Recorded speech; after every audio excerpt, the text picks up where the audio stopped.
Jediná věc je nezbytná pro triumf zla, aby dobří lidé nic nedělali. Ještě raz. Jediná věc je nezbytná pro triumf zla, aby dobří lidé nic nedělali.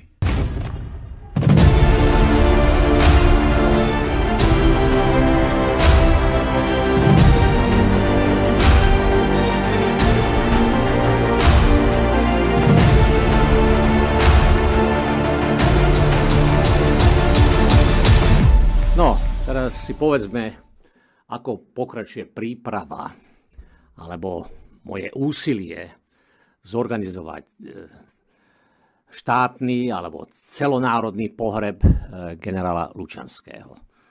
No tak podarilo sa mi nájsť tu na Facebooku Facebookový profil pani Martiny Lučanskej, aj syna. No a tam som im poslal nasledovnú správu, tak do správy som im napísal toto. Tu som to uverejnil na mojom Facebooku, obsah tej správy. Môžete prečítať. Moji drahí, tu vám prekopírujem, čo som pred chvíľou napísal pani Lučanskej, vdove po generálovi Milanovi Lučanskému. Vážená Martinka, prosím, ozvite sa mi do správy.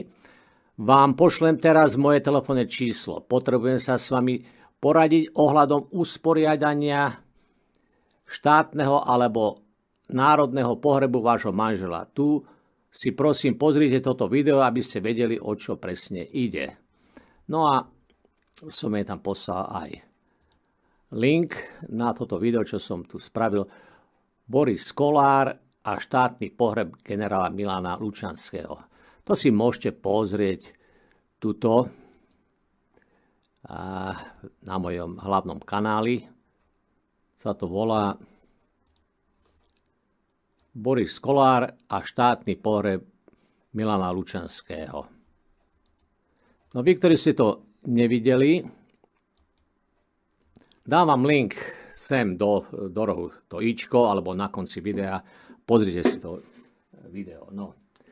Takže nikto z rodiny sa mi neozval, ani syn, ani pani Lučanská sa mi neozvala zatiaľ, takže neviem.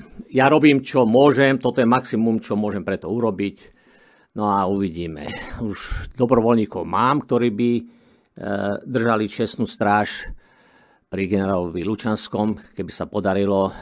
A vlastne o čo ide? Ja len potrebujem teraz súhlas rodiny, aby som mohol previesť pozostatky, raku s pozostatkami generála Lučanského do Bratislavy, no a potom to vrátim späť. No, nie je to nejaká komplikovaná záležitosť, lenže zatiaľ nemôžem nič robiť bez povolenia rodiny.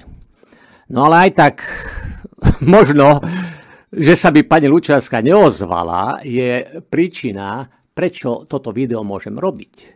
Totižto teraz, aj keď som není doma, ale sa nachádzam v provizorných priestoroch štúdio, tu mám provizorné, na pár dní mi tu niekto požičal priestory, ja totižto mám so sebou telefón. A je odpočúvaný, to je definitívne. Keď zistia, že pani Lučanská alebo niekto z rodiny mi volá a súhlasí s týmto pohrebom, vážený, ja nie som naivný. Viete, čo sa stane? Do hodiny som v base. Oni ma budú vedieť lokalizovať, kde sa presne nachádzam, aj keď nie som doma, ale tak to nie je problém s telefónom lokalizovať. A som v base. A preto, vážený, ja s tým počítam, ja už som bol dvakrát v base a viete, mňa basa, ja som bojovník, mňa basa nezlomí, lenže sa môže stať, že tentokrát sa pošmyknem. Pán generál sa pošmykol, prečo by sa ja nemohol pošmyknúť. Generál sa obesil, no prečo by sa Vasky nemohol obesiť. No. Toto už tu mám, toto je kabela, ktorú som si kúpil za 2,50 € ešte v base. Tu mám všetky moje veci, písomnosti, všetky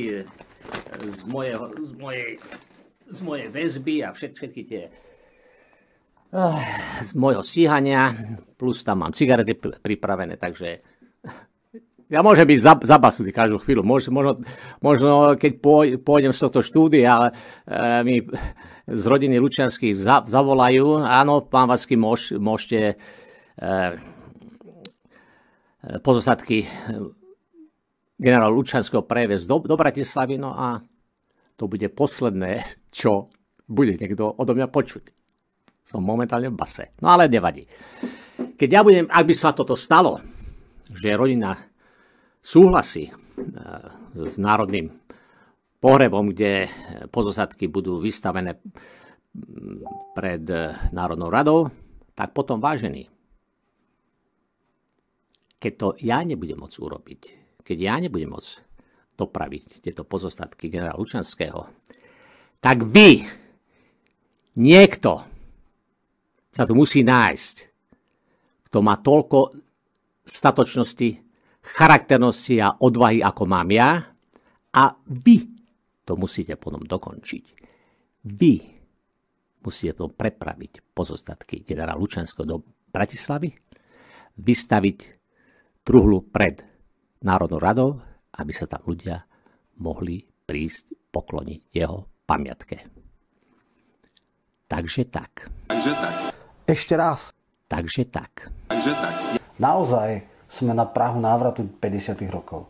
Ale len na nás, občanoch, či toto necháme, či toto pripustíme. Jednoducho, toto už skončí. Žiadna sranda, žiadne uštipačné poznámky. Toto už je naozaj vážne.